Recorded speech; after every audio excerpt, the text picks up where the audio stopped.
దేవుడికి మనిషికి బిడ్డ జన్మిస్తే ఆ జన్మించిన బిడ్డ దేవుడి యొక్క ఆయుధాన్ని దొంగలిస్తే ఆ ఆయుధం దేవుడి దగ్గర లేకపోతే మనకు వర్షాలు పడే టైంలో ఉరుములు మెరుపులు రాకపోతే అప్పుడు ఆ దేవుడు ఏం చేస్తాడు? తనని తను కాపాడుకోవడానికి ఆ బిడ్డ ఏం చేస్తాడు? ఇదంతా ఒక థియరీ కాదు, ఇది ఒక మూవీ స్టోరీ. మూవీ నేమ్ వచ్చేసి పర్సీ జాక్సన్. మూవీ స్టోరీలోకి వెళ్ళిపోతే మీ అందరికి ఎంపైర్ స్టేట్ బిల్డింగ్ తెలుసు కదా, ఆ ఎంపైర్ స్టేట్ బిల్డింగ్ మీద ఇద్దరు దేవుళ్ళు అయితే మాట్లాడుకుంటూ ఉంటారనమాట. ఒకరి పేరు జ్యూస్, ఇంకొకరి పేరు పొసీడన్. వీరిద్దరైతే అన్నదమ్ములు. వీరిద్దరికి కూడా భూమి మీద వేరు వేరు భార్యలైతే ఉంటారు, వారికి పిల్లలు కూడా ఉంటారు. వీళ్ళందరికీ ఒక రూల్ అయితే ఉంటుంది. వీరికి పిల్లలు జన్మించిన తర్వాత వారిని వీళ్ళు ఎప్పటికీ కూడా చూడకూడదు, ఎప్పటికీ వాళ్ళతో ఇంటరాక్ట్ అవ్వకూడదని ఈ దేవుళ్ళకి రాజైన జ్యూస్ చెప్తాడు. దాని వల్లనే వీరికి పిల్లలు ఉన్నా కూడా వారితో ఎప్పుడూ కూడా వీళ్ళు ఇంటరాక్ట్ అవ్వరు. కానీ ఆ దేవుళ్ళ యొక్క పవర్స్ అయితే వీళ్ళకు ఉంటాయన్నమాట.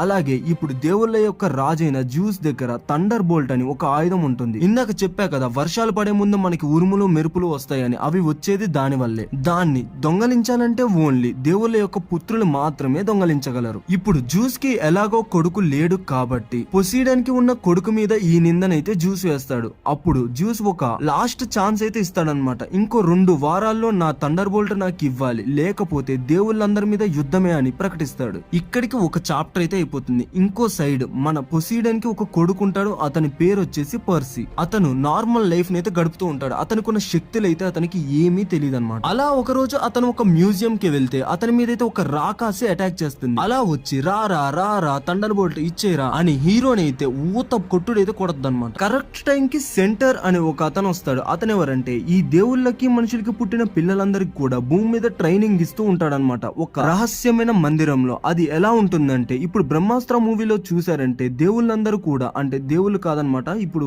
ఈ అమితాబ్ బచ్చన్, రణబీర్ కపూర్ వీళ్ళందరికీ పవర్స్ ఉంటాయి కదా, దేవుళ్ళు ఇచ్చిన పవర్స్. దేవుళ్ళ అంశతో పుట్టిన వీళ్ళందరూ కూడా ఒక రహస్యమైన ప్రదేశంలో దాక్కొని ఇప్పుడు జరుగుతున్న ప్రపంచానికి ఎంతో దూరంగా ఉంటారు కదా, అలాగే వీళ్ళు కూడా ఒక రహస్యమైన ప్రపంచంలో దాక్కొని ఉంటారనమాట. అక్కడ ఉండే ప్రజలు ఎవరో కాదు, ఈ దేవుళ్ళకి మనుషులకి పుట్టిన పిల్లలు. వీరందరికీ మన సెంటర్ అనేవాడు ట్రైనింగ్ ఇస్తూ ఉంటాడు. ఇతన్ని చైరన్ అని కూడా పిలుస్తారు. ఇతను సడన్ గా వచ్చి ఆ పిల్లాన్ని కాపాడేసి ఆ రాకాసిని అయితే అంతం చేస్తాడనమాట. ఇక ఆ షాట్ కి పర్సీ మైండ్ అయితే బ్లాంక్ అయిపోతుంది. ఎవరు ఇతను, ఆ రాకాసి ఏంటి, మొత్తం తల మొత్తం కూడా క్వశ్చన్ మార్క్స్ తో నిండిపోయి ఉంటది. ఇక వెంటనే ఇంట్లో ఉన్న వాళ్ళ అమ్మని పర్సీని తీసుకొని ఆ రహస్యమైన ప్రదేశానికి వెళ్ళమని ఆ చైరన్ ఉన్నాడు కదా ఇప్పటిదాకా, అతను వచ్చేసి పర్సీకి ఒక ఫ్రెండ్ ఉంటాడనమాట. తనతో అయితే చెప్తాడు. ఇక్కడ ఆ ఫ్రెండ్ అనేవాడు ఈ రహస్య ప్రదేశానికి చెందినవాడే, పర్సీకి ఒక ప్రొటెక్టర్ లాగా ఉండమని ఈ చైరనే చెప్తాడు. ఇక ఆ ఫ్రెండ్ పేరు వచ్చేసి గ్రూవర్. ఇక గ్రూవర్ అయితే పర్సీని మరియు వాళ్ళ అమ్మని ఆ రహస్యమైన ప్రదేశానికి తీసుకువెళ్తున్న దారిలో ఎక్కడి నుంచి వచ్చిందో తెలియదు కానీ ఒక పెద్ద మాన్స్టర్ అయితే వాళ్ళ మీద అయితే అటాక్ చేసిద్ది. ఇంకా చెయ్యడం ఆలస్యం, కార్ అయితే గిర్ర తిరుక్కుంటూ రోడ్డు అవతల పడిపోయింది అనమాట. ఆ మాన్స్టర్ వచ్చేసి కార్ ని ఇంకా నలిపేసి ఓ పక్కకి ఇసిరేసి వీళ్ళెమ్మటైతే పడుతుంది అనమాట. వీళ్ళని చంపడానికి ఆల్మోస్ట్ ఆ రహస్యమైన ప్రదేశం దగ్గర దాకా వెళ్తుంది. కానీ ఆ రహస్యమైన ప్రదేశం లోపలికి అయితే వెళ్ళలేదు. ఎందుకంటే ఆ ప్రదేశం లోపలికి ఓన్లీ దేవుళ్ళ యొక్క పుత్రులు లేక కుమార్తెలు మాత్రమే వెళ్ళగలరు. కానీ ఈ హీరో వాళ్ళ అమ్మ కూడా వెళ్ళలేదు కాబట్టి తాను బయటే ఉండిపోతుంది. దొరికిందే ఛాన్స్ అని ఆ మాన్స్టర్ హీరో వాళ్ళ అమ్మనైతే బంధించేసింది. ఆ విజువల్ చూడడానికి ఎలా ఉంటుందంటే, హీరోకి వాళ్ళ అమ్మ చనిపోయినట్లుగా కనిపిస్తుంది. ఇక మళ్ళీ బ్లాంక్ అయిపోతాడు హీరో. నెక్స్ట్ డే లేచి చూసేసరికి ఆ ప్రదేశంలో ఉంటాడనమాట. చుట్టూ చూస్తే అందరూ వేరే వేరే పవర్స్ తో, వేరే వేరే ఆకారాలతో, ఒక్కొక్కరు వేరే వేరే అవతారాలతో ఎంతో వింతగా ఆశ్చర్యంగా ఉంటారనమాట. హీరోకి ఏమనిపిస్తుందంటే నిన్న జరిగిందంతా కూడా ఒక కలే అనిపిస్తుంది. కానీ కళ్ళు తెరిచి చూసేసరికి వాళ్ళ అమ్మ చనిపోయిందని తాను రియలైజ్ అయ్యి కొంచెం బాధపడుతూ ఉంటాడు. ఇక తన ఫ్రెండ్ గ్రూవర్ అయితే హీరోకి కొంచెం ట్రైనింగ్ కావాలని చెప్పేసి తనని చైరన్ దగ్గరికి అయితే తీసుకెళ్తాడు. అలాగా తీసుకువెళ్ళిన తర్వాత చైరన్ అయితే హీరోకి ఒక చిన్న పెన్ను అయితే ఇస్తాడు. అది పెన్ను అయితే కాదు, పెన్నుని క్లిక్ చేస్తే అది పెద్ద ఖడ్గం వైపు కూర్చుంటుంది. ఇక డైలీ ట్రైనింగ్ అయితే మొదలు పెడతారు. 2 గ్రూప్స్ ఉంటాయన్నమాట. ఒక జెండా ఉంటుంది. ఆ జెండాని ఎవరైతే ముందుగా వెళ్లి తీసుకుంటారో వారే విన్నర్ అని చెప్తాడు. ఇప్పుడు పర్సీ అక్కడికి కొత్తగా వచ్చాడు కాబట్టి పర్సీని ఒక టీమ్ లో అయితే వేస్తారనమాట. పర్సీ ఉన్న టీమ్ లో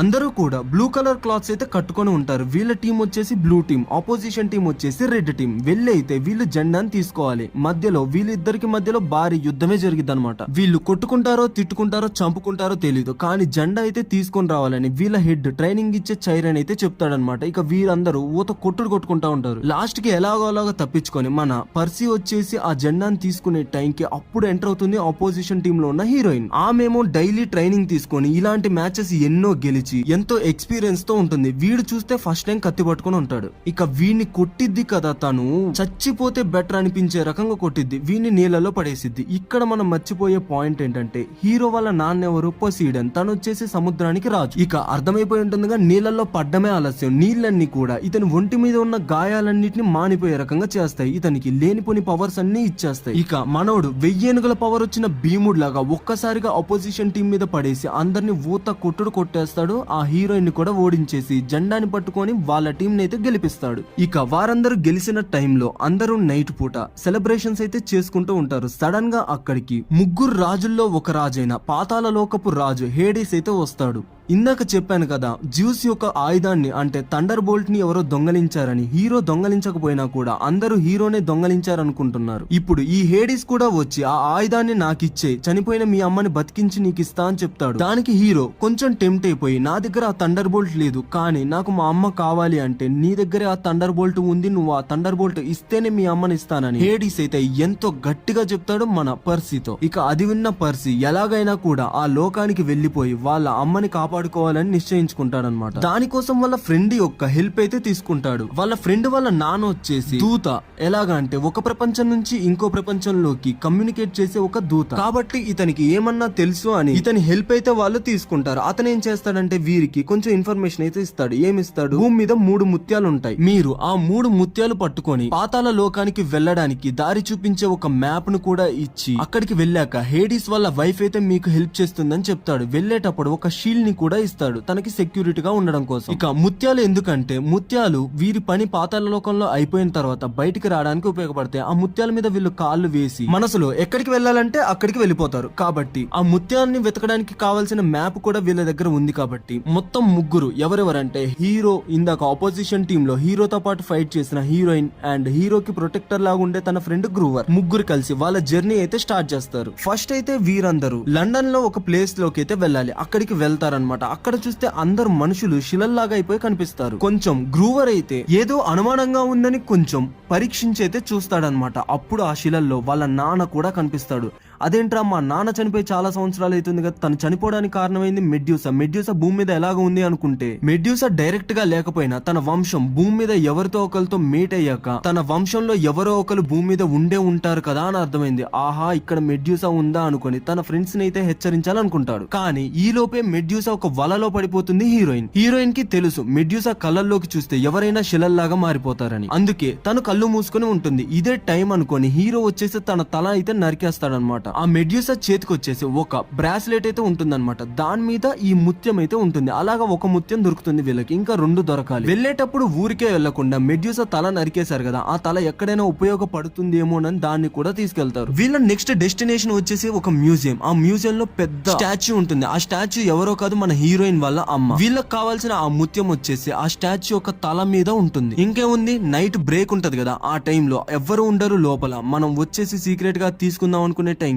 లోపల కొంతమంది అయితే ఉంటారు సెక్యూరిటీస్. వాళ్ళందరూ కూడా అక్కడ ఉన్న ఫ్లోర్ ని అయితే క్లీన్ చేస్తూ ఉంటారు. అప్పుడు హీరోయిన్ ఏం చేస్తుందంటే వారందరికి మత్తిస్తుంది. ఇక ఛాన్స్ దొరికింది కదా అని హీరో దగ్గర ఎగిరే షూస్ అయితే ఉంటాయి అనమాట. ఆ షూస్ వేసుకొని ఆ పైన ఎక్కడో శిల పైన తన ఫోర్ హెడ్ కి ఉన్న ముత్యాన్ని అయితే తీయడానికి హీరో వెళ్తాడు. తీస్తాడు, కింద కూడా వచ్చేస్తాడు. కానీ రిటర్న్ వచ్చేసరికి కింద పాతాళ లోకంలో ఉన్న హేడీస్ అయితే తన మాయతో అక్కడ మత్తులో పడిపోయి ఉన్న వర్కర్స్ అందరినీ లేపి వాళ్ళందరినీ కూడా పెద్ద డ్రాగన్ లాగైతే మారుస్తాడనమాట. ఎన్నిసార్లు తల నరికితే, ఒకసారి నరికితే 2 తలలు వస్తున్నాయి, 2 సార్లు నరికితే 4 తలలు వస్తా ఉన్నాయి. ఇక దీనికి అంతమే లేదనుకున్న టైంకి ఇందాక మెడ్యూసా తల నరికారు కదా, ఆ తలని అయితే వీళ్ళు కళ్ళు ఓపెన్ చేసి ఆ డ్రాగన్ కి అయితే చూపిస్తారు. మనకి తెలుసు మెడ్యూసా కళ్ళలోకి ఎవరైతే చూస్తారో వాళ్ళందరూ శిలల్లాగా మారిపోతారు. ఇంకే ఉంది, డ్రాగన్ కూడా శిల్లాగా మారిపోయింది. ఇక వీళ్ళకి 2వ ముత్యం కూడా దొరికింది. దాంతో పాటు 3వ ముత్యాన్ని వెతకడానికి వాళ్ళ నెక్స్ట్ లొకేషన్ కి అయితే వెళ్తారు. ఇక వాళ్ళ నెక్స్ట్ లొకేషన్ వచ్చేసి ఒక పెద్ద కెసినో అన్నమాట. అక్కడ లోపలికి వెళ్తే బయటకు వచ్చే దారే కనిపించదు. ఎందుకంటే లోపల వాళ్ళకి ఒక ఫుడ్ అయితే ఇస్తారు. అది తీసుకోగానే రోజులు గంటల్లా గడిచిపోతాయి వీళ్ళకి. ఆ మైకల్లో ఉండి వీళ్ళు బాగా ఎంజాయ్ చేస్తూ 2-3 రోజులు అక్కడే ఉండిపోతారు. కానీ మెల్లగా మన హీరోకి అయితే వాళ్ళ డాడీ మాటలు అయితే వినిపిస్తూ ఉంటాయి అనమాట. మెలకువలోకి రా, మెలకువలోకి రా అని. హీరో మెలకువలోకి వచ్చి ఆ ముత్యాన్ని సొంతం చేసుకుని తన ఫ్రెండ్స్ ని తీసుకొని బయటకైతే వచ్చేస్తాడనమాట. అలాగా వచ్చిన తర్వాత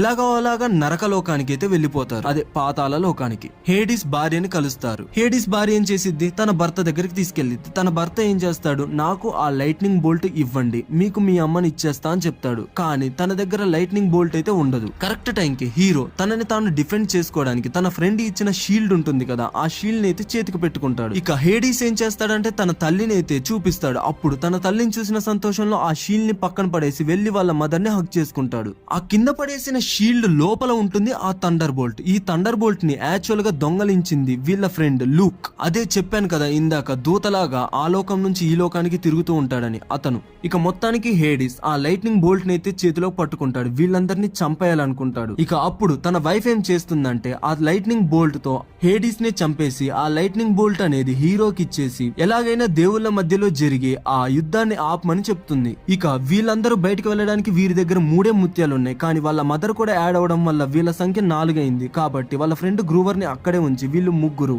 జ్యూస్ దగ్గరికి అయితే వెళ్ళడానికి ఎంపైర్ స్టేట్ బిల్డింగ్ మీదకి అయితే వెళ్తారు. అక్కడ నుంచి ఒక పోర్టల్ ఓపెన్ చేసుకొని జ్యూస్ దగ్గరికి వెళ్ళాలి. ఇక నిజం మొత్తం తెలుసుకొని లూక్ ఏం చేస్తాడంటే జ్యూస్ కి ఎలాగైనా ఈ రోజు నైట్ 12 గంటల లోపు ఆ థండరింగ్ బోల్ట్ అందాలని పర్సీ ప్రయత్నిస్తాడు. కానీ అది ఆపాలని లూక్ ప్రయత్నిస్తాడు. ఎందుకంటే కొన్ని లక్షల సంవత్సరాలుగా దేవుళ్లే రాజ్యాన్ని ఏలుతున్నారు. ఇప్పుడు వారి మధ్యలో యుద్ధాన్ని క్రియేట్ చేసి వారందరూ చనిపోయిన తర్వాత ఇతను రాజ్యాన్ని ఏలాలనుకుంటాడు లూక్. కానీ ఒకవేళ ఈ థండర్ బోల్ట్ ని జ్యూస్ కి అందజెప్పకపోతే దేవుళ్ళ మధ్య యుద్ధం జరిగి తన తండ్రిని చంపేస్తాడని చెప్పి పర్సీ అయితే ఎలాగో అలాగా తన పవర్స్ ని యూజ్ చేసి లూక్ ని ఓడించేసి ఆ థండరింగ్ బోల్ట్ ని అయితే జ్యూస్ కి అయితే ఇచ్చేస్తాడు, యుద్ధాన్ని ఆపేస్తాడు. ఫైనల్ లో అయితే తండ్రికి కొడుకు మధ్యలో ఒక చిన్న కన్వర్జేషన్ ఉంటుంది. ఇక జ్యూస్ ని అయితే ఒక చిన్న కోరిక కోరతాడు. పాతాళ లోకంలో తన ఫ్రెండ్ ని వదిలేసి వచ్చాడు కదా, తను ఎలాగైనా ఈ లోకాన్ని తీసుకొని రమ్మని చెప్తాడు. ఇలాగా వీళ్ళందరూ కూడా మళ్ళీ నార్మల్ ప్రదేశానికి, అదే వీళ్ళ రహస్య ప్రదేశానికి అయితే వెళ్ళిపోతారనమాట. అక్కడ వీళ్ళ లైఫ్ ని అయితే గడుపుతూ ఉంటారు. ఇది పార్ట్ 1 యొక్క క్లైమాక్స్. పార్ట్ 2 కోసం అయితే సబ్స్క్రైబ్ చేసుకోండి. అండ్ వీడియో నచ్చితే లైక్ షేర్ చేయడం అయితే అస్సలు మర్చిపోకండి. ఇంకో ఇంట్రెస్టింగ్ టాపిక్ తో మళ్ళీ మీ ముందుకు వచ్చేస్తాం.